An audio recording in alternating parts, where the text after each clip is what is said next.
UK-wide strike as part of the dispute about pay and patient safety. It's about ensuring that those patients don't languish on waiting lists any longer. And they won't if we are able to fill the vacant posts, if we're able to hold on to the nurses by giving them a decent wage.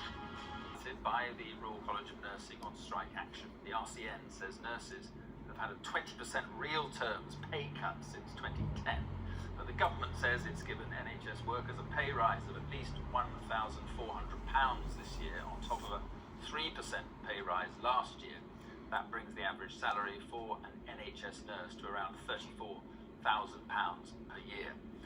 Our health correspondent Ashish Joshi has been speaking to Pat Cullen, the General Secretary of the RCN. Well, hundreds of thousands of nurses have spoken up loud and clear today. What they've said to governments right across the UK, enough is enough. And what they've done today is turned their action now into anger. And it's governments that have pushed those nurses to take the action they've taken today and vote for strike action. And it's government that can stop it. But if they don't, and if they continue to turn their back on nursing staff, then unfortunately what we will see is strike action across the NHS and across the UK. Do you hope that will achieve what you want? Do you want more money?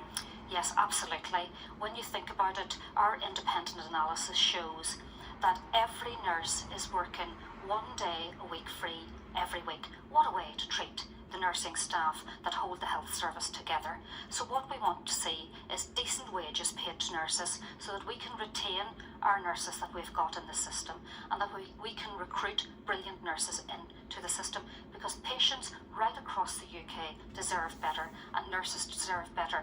They're living at the minute at a knife edge in their personal life, and they're getting a pretty raw deal in their workplaces. And what I mean by that is they cannot afford to pay their bills and look after their families and get to work. And then when they get to work, each nurse that's on duty today and coming on duty tonight is not just filling their own post, but all of the tens of thousands of vacant posts that have been created by this government. That's not much to ask to make sure that they've got the resources to be able to look after their patients.